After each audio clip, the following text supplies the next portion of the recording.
Hello friends, today we are going to start with the first chapter of class 11th, which is the living world. In this chapter we will be dealing with what is living and what is non-living.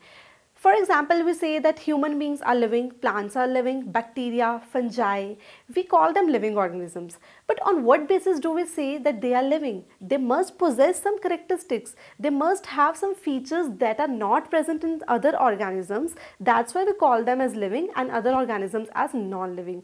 So what are those characteristic features that are possessed by living organisms but they are absent in the non-living organisms? So let us discuss each and every characteristic feature of living organism. The first foremost feature that a living organism possesses is growth. A living organism grows.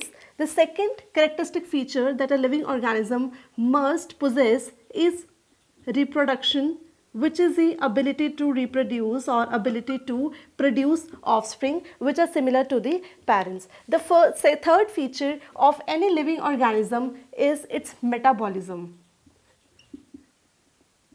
We'll discuss each and every feature. Just first let us write down all these characteristic features which are possessed by the living organism, but these features they are not present in the non-living organism. The first is growth, second is reproduction, third is metabolism, fourth is cellular organization,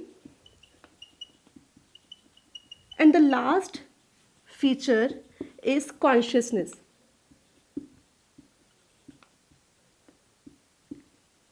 So these are the few basic characteristic features which are possessed by the living organisms but they are absent in the non-living organisms. On these bases we say that yes, this organism is living and this is non-living. So we'll discuss each of these characteristic features. But let us know first growth and reproduction. They are not the defining characteristic of any living organism. They are not a defining characteristic, or we can say they are not a defining feature. What is meant by a defining feature? Defining feature is that feature which possesses no exceptions. We study in biology usually that this happens like this but this is exception. This happens like this but this is a exception. Defining feature is that feature which has no exceptions. But I am saying growth and reproduction, they are not defining features. That means they do have some exceptions. There are organisms that have growth, have reproduction, but still are non-living. But there are certain organisms that do not have growth, do not have reproduction. So we can't say that they are living. They must possess all other characteristics. So growth and reproduction, they are not a defining feature to classify, yes, this is a living organism. But metabolism, cellular organization and consciousness, these are few foremost important features which says yes, this organism is a living. So these are the defining features. What happens during a growth? During growth, there is increase in the size of organism, there is increase in the mass, there is increase in the number. What happens during reproduction? An organism give rise to offsprings which are similar to the parents. So this is known as reproduction. Metabolism, these are the biological processes which occur in our body. Cellular organization means that all living cells, all living organisms are made of a small structural unit which is known as cell. Last one is consciousness. A living organism must be conscious about the external environment. So this is a very most important function which a living organism must possess. Now we'll move on to each and every characteristic of a living organism.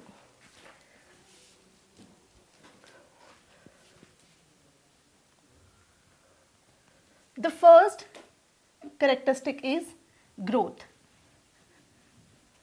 What happens during a growth? When a cell grows, there is increase in the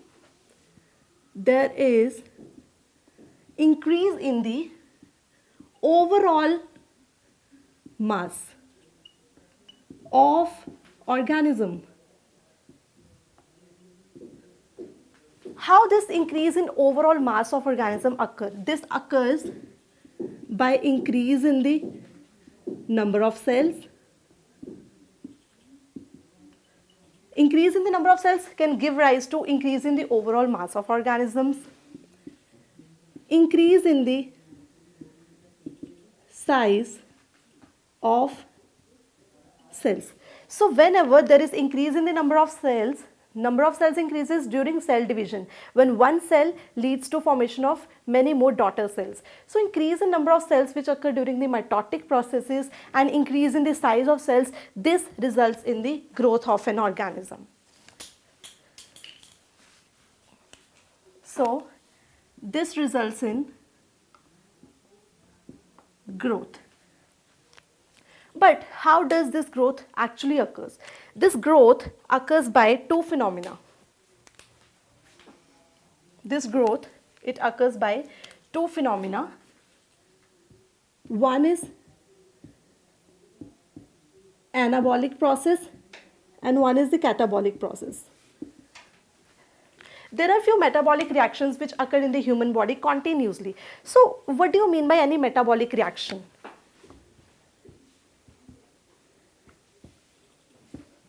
Whenever we say there is a metabolic reaction means any biological reaction.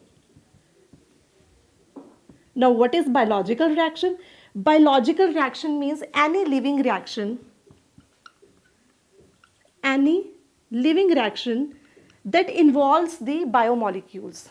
Biological reaction is any living reaction which is occurring in the body of an organism which involves certain biomolecules. These biomolecules can be lipids, fats, DNA, RNA, proteins. So these are the various biomolecules that are present in the body of an organism. So any biological reaction which is occurring in the body of human beings or animals or plants, it results in a metabolic reaction for the survival of an organism. So this metabolic reaction, it is classified into two types. One is anabolic reaction and other one is a catabolic reaction. What is the difference between anabolic and catabolic?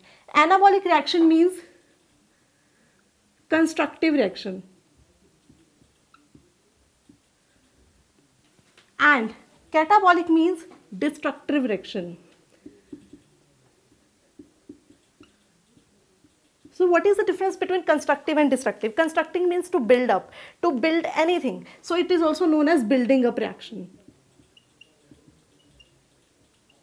Whenever we build a large molecule from a small molecules, it is known as anabolic process. Like amino acids, they together form proteins. So this is an anabolic reaction. However, catabolic process means destructive. That means कि complex molecule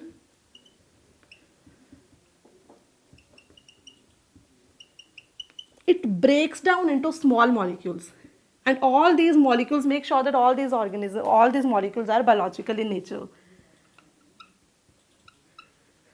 When a complex molecule breaks down into small molecules, it is known as a catabolic reaction. However, if small molecules they together form a large complex molecule, so it is known as anabolic process. So this is what occurs in the body. But how these processes are related to the growth of organism? Whenever there is growth, there will be increase in the anabolic reaction, but there will be decrease in the catabolic reaction. There will be increase in the anabolic reaction, but there will be decrease in the catabolic reaction. When increase in the anabolic reaction occurs and decrease in the catabolic reaction occurs, then we say that yes, growth is occurring in an organism.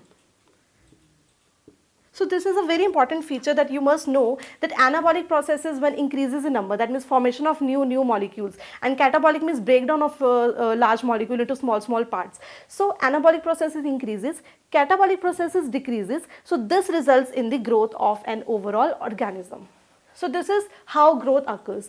Now we'll study how many types of growth occur. There are various types of growth occurring in the body. So let us discuss each type.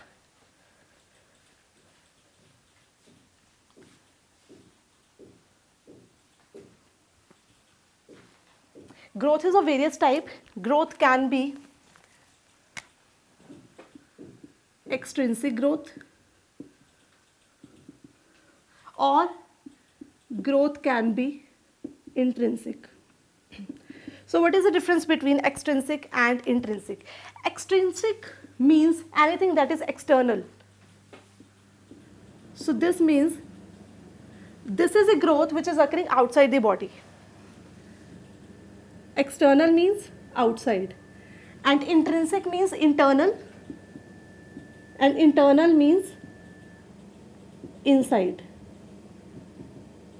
So since it is growth, extrinsic growth means growth which occurs outside the body.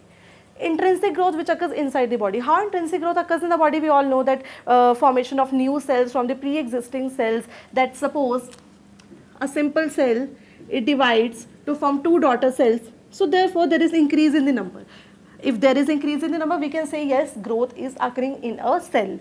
So this is intrinsic growth. But what is extrinsic growth? In extrinsic growth, what happens? It is a deposition. In extrinsic growth, there is deposition on metal surface. Now let us recall, these are the features of living organism. If I say that there is a deposition of something on metal surface, that means it should possess growth. But we can't say that it is living. It is still non-living because it is a metal surface, it is a metal substance. If it has a composition, if it had some contaminants of air or water molecules or vapors, it doesn't mean that it is a living organism. It is still non-living. So that's why I said that growth is not a defining feature of any living organism, because there are exceptions. See, this is one of the exceptions. Because whenever we are reading the characteristic feature, we should know that if growth is, since here growth is occurring because there is deposition of metal surface, so there is some processes occurring, growth is occurring, but we can't say that it is living, it is still non-living. So this is one of the exception of the growth. So this is what I want to say, that growth is not a defining feature, reproduction is also not a defining feature. However, all the characteristics that we'll study are the defining features. Now growth is also further another two types.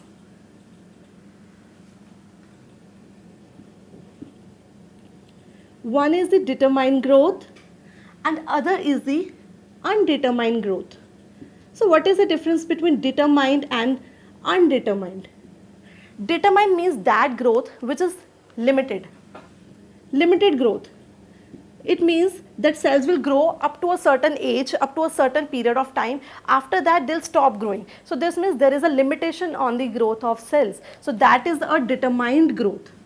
It occurs in animals, in human beings also, in animals. What happens in human beings? We grow up to certain age and after that we stop growing. Our cells don't divide at all. So that means we have a determined growth. We don't have undetermined growth. However, few living organisms, they possess undetermined growth. So what is undetermined growth? Which is unlimited. And it occurs during lifetime. It can grow at any age. Example, plants.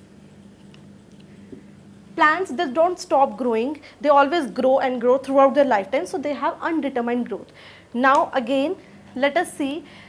It is determined. It means that there is a limited growth. That means animals, they have limited growth. I'm saying that they have limited growth. That means if they have limited growth, they are living organism. But do you actually think whenever we get some injury, our old cells, they get denatured? So what happens? New cells are formed, new cells are repaired, old cells are repaired and new cells are formed. So what happens during that process? Is it still determined or it is limited? Yes, is up to this certain age of time, if you get an injury, you will get repair of the cells, you will get cell division, but after certain age you will not get cell division. But this does not occur. So again, it is one of the exception. So that's why growth is not a defining feature. These are the few exceptions on the basis of which we say that growth is not a defining feature. Now let us move on to our other characteristic feature, which is reproduction.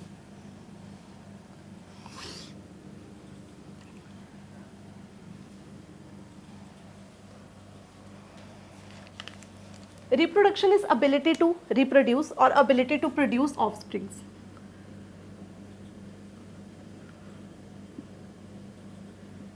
It is ability to produce offspring from the pre-existing cells.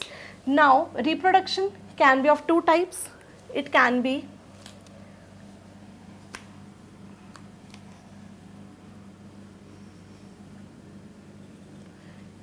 be sexual reproduction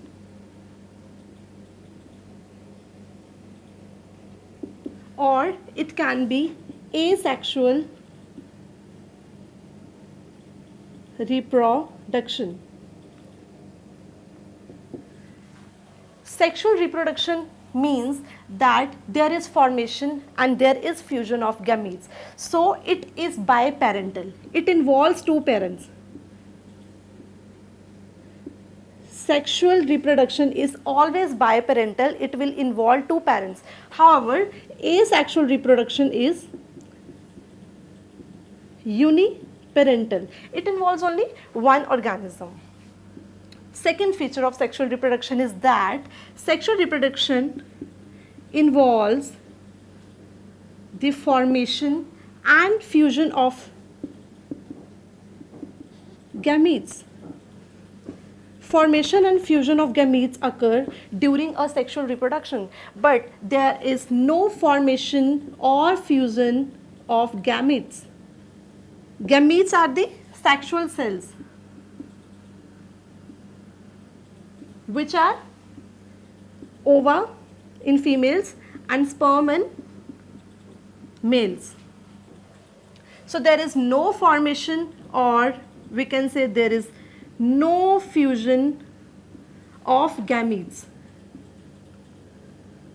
So this is a basic difference between sexual reproduction and asexual reproduction. Sexual reproduction requires two parents, however asexual reproduction do not require two parents. It is uniparental.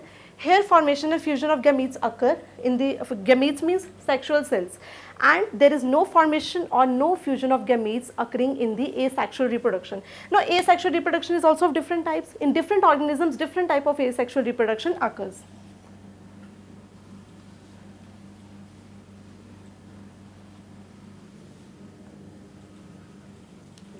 So what are the different types of asexual reproduction occurring?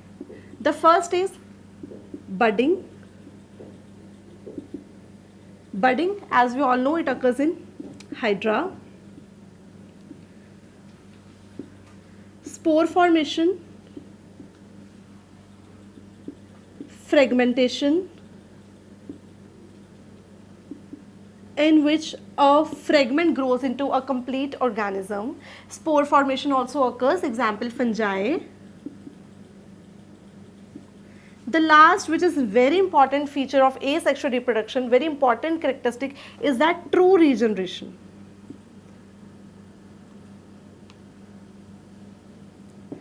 We all know what is regeneration. Regeneration, whenever we think about regeneration, only one thing comes in our mind is the example of starfish and the lizard, in which a lost part of body grows into an organism, or the lost part of the body is actually replaced. We can say the lost part of body is replaced. That is regeneration.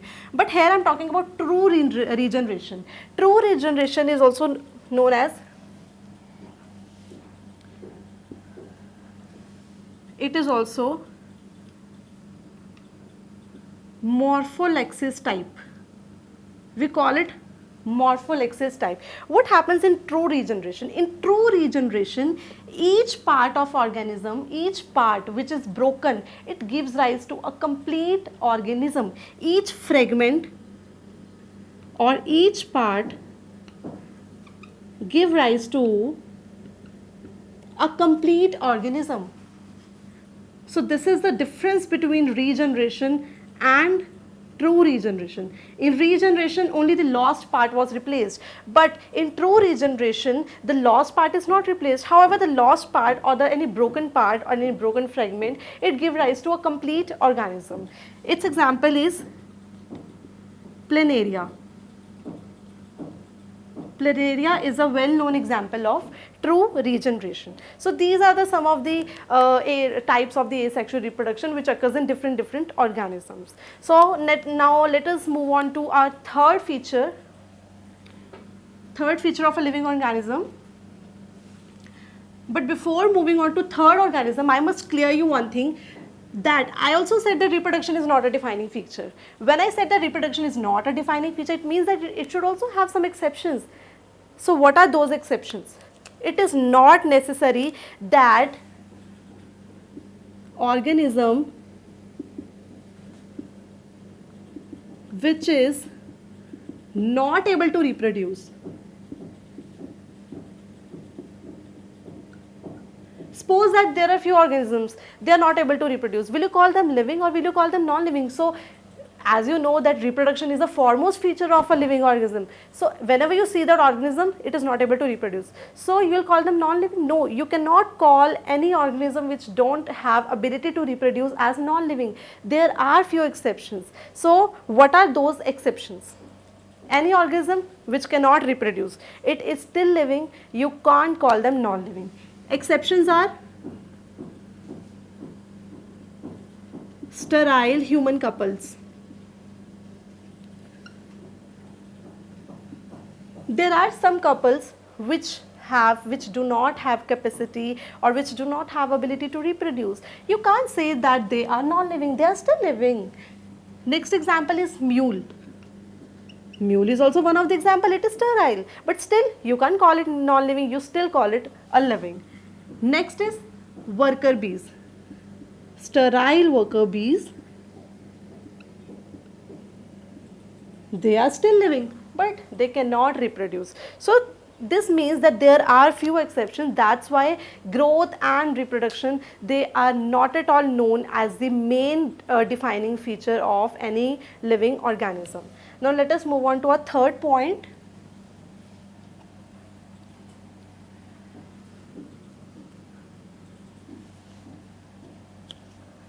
The third point of any organism that it must possess is metabolism.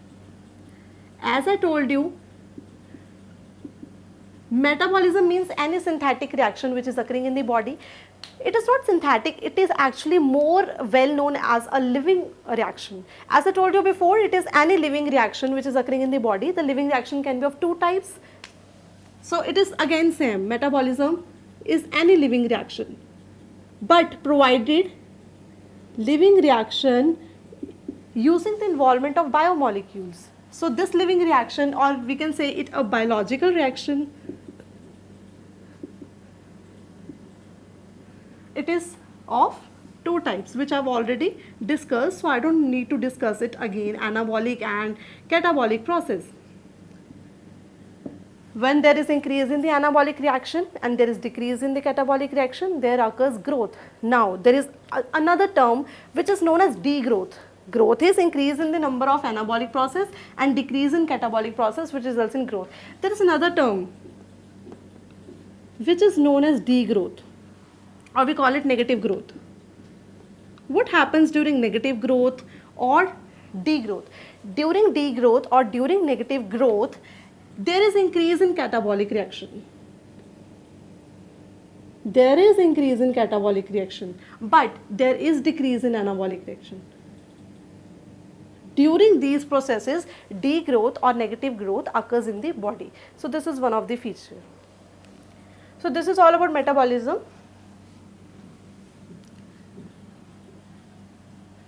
Our next feature is cellular organization, which I don't need to discuss it like this. Cellular organization means that all living organisms are formed of a structural unit.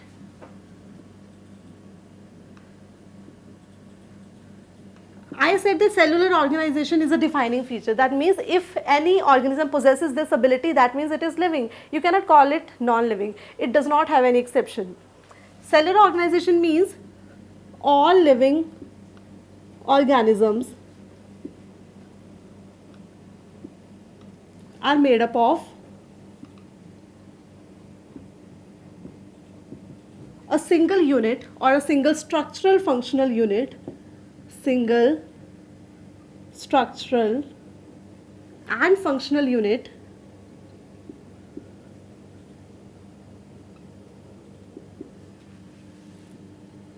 which is known as cell. So this is a single structure unit which is possessed by every organism. So whenever any organism possesses this structural unit, we call that yes, it is a living organism. So this is one of the another feature that a living organism must possess. The last feature is consciousness. So what do you mean by consciousness? Consciousness means ability to respond to external environment, to external stimulus.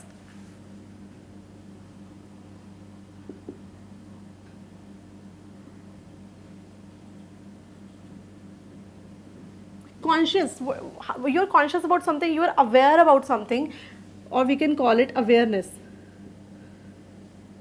So this awareness or this consciousness means that ability to respond.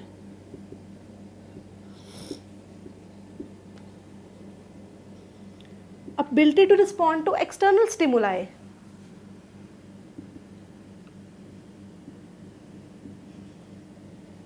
Now, what is this external stimuli? This external stimuli can be anything. Can be a physical agent like touch or smell. It can be chemical agent. It can even be any biological agent. So any of these agents which is an external